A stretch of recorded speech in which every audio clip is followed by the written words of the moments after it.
Hey guys, welcome back to my channel.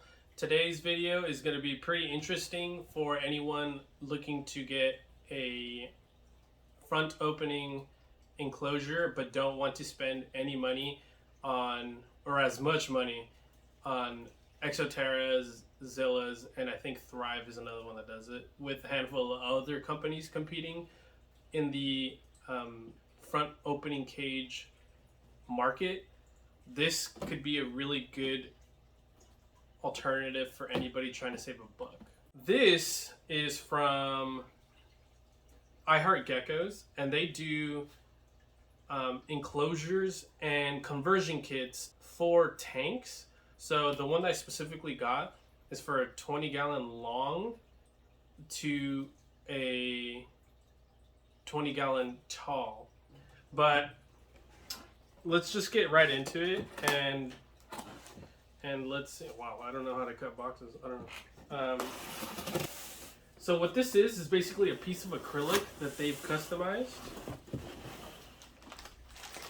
and thoroughly packaged. And they actually have a bit of customization in what you need, right? So hang on. So this is the actual door.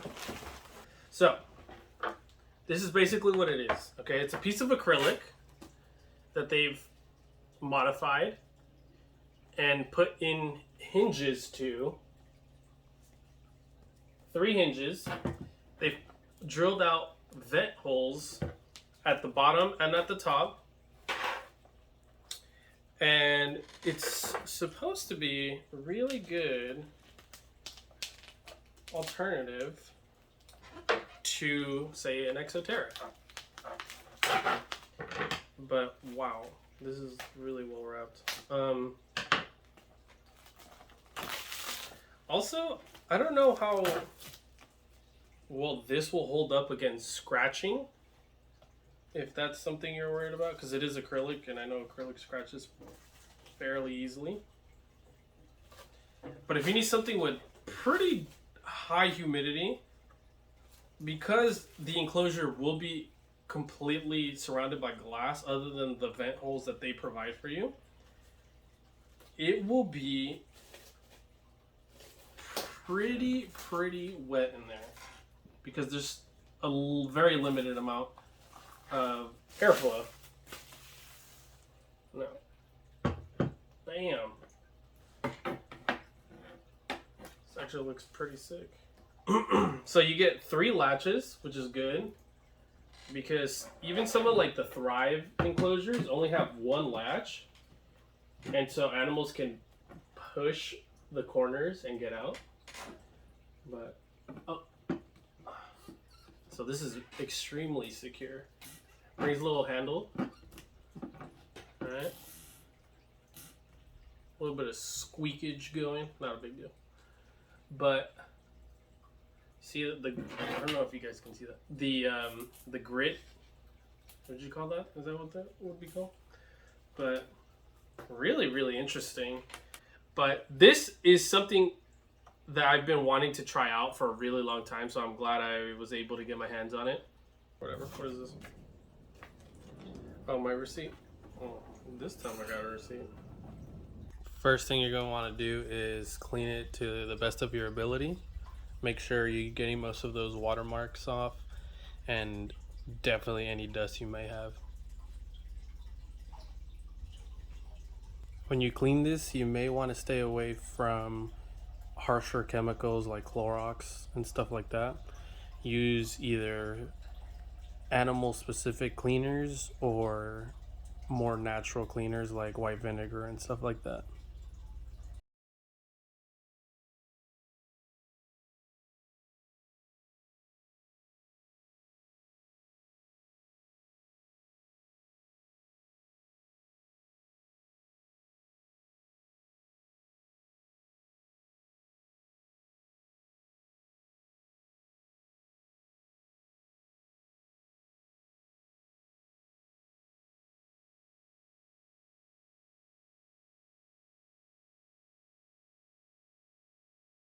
Alright, finally the foam's hardened, So now it's time to shave it off a bit, make it thinner.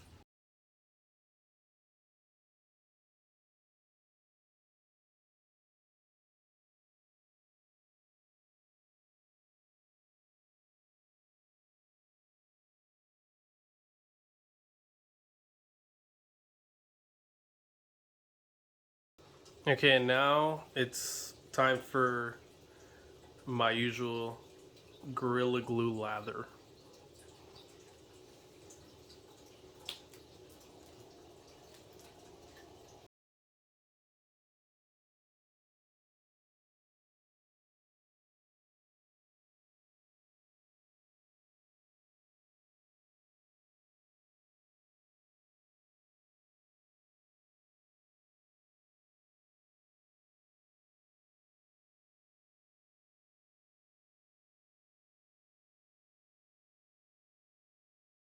Alright, glued up, sprayed down with some water.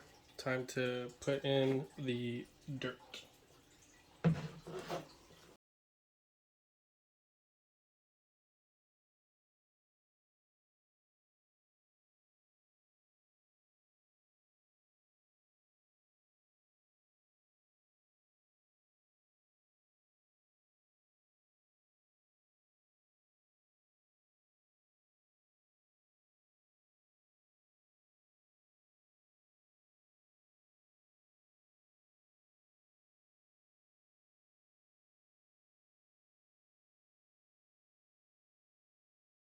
Okay, and here it's how you attach it, right?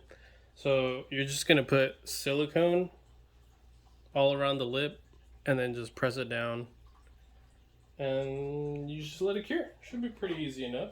Make sure you use animal safe silicone.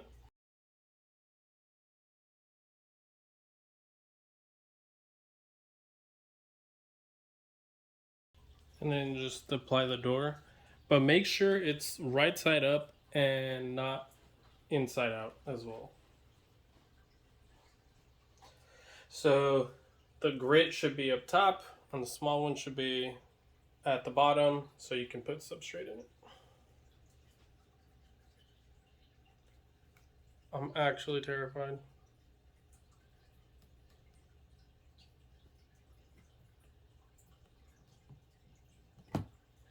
I heard it does fit super snug. Make sure you clean off any excess.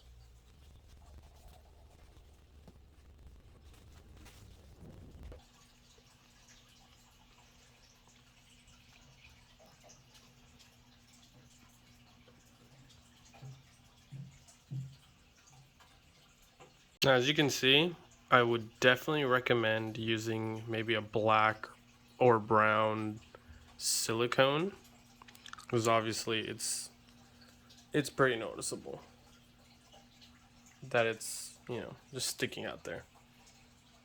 Or, you know, just don't use giant globs of it. That would probably help as well. So when you're at this point, right, you stand it up, you check everything, make sure it's all dry. You're basically at the home straightaway. You add your drainage layer and your barrier and your soil, and you're basically good to go. Now for this build, I went with clay balls instead of lava rocks because of how light they are and how little space I actually have to work with. If you see right there, right? It's a pretty decent amount of space, but you have to make sure you don't plug these holes out because they're ventilation holes, obviously. So you only really have about this much space for all your plants and stuff like that. So it doesn't give you too much space to work with. So I'm trying to keep it as small as possible.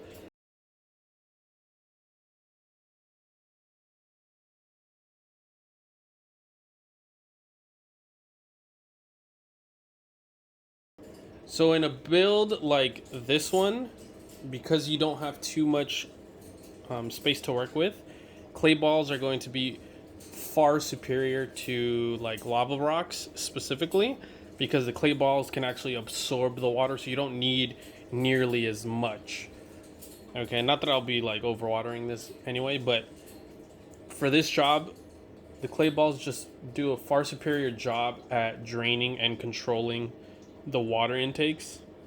And once you've got your substrate barrier carefully, then you're ready to place in your substrate.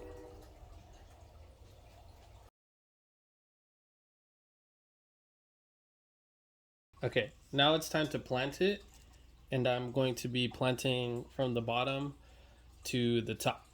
Okay, and also, if you guys can tell, this plant is losing a lot of its vibrancy, losing a lot of color. That's because it's dying and it's sprouting its offspring here. So keep that in mind when you're planting something like this or whatever. Keep in mind if it is a dying plant like this one. So I have 2 here that are going to sprout eventually, and 1 here. So I'm probably going to put it facing this way. So when it finally does open up like this one, I have all the colors showing towards the front.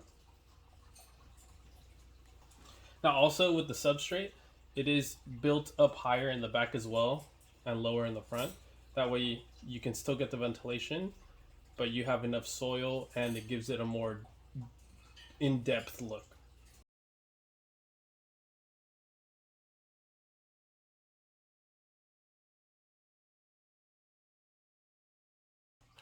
All right, so I also always like to add moss to the top because I like how it makes it look. This time I'm going to try this one out, see how it looks or how well it does.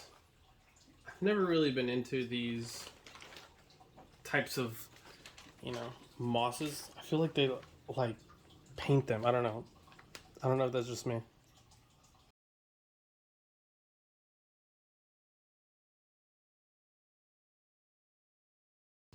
Last one, pothos. Hopefully it does decent. After a good spray down, this is what you're left with.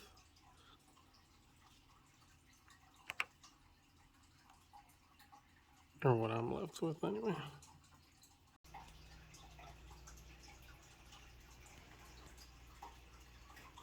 Very minimal obstruction from the door. Very low key.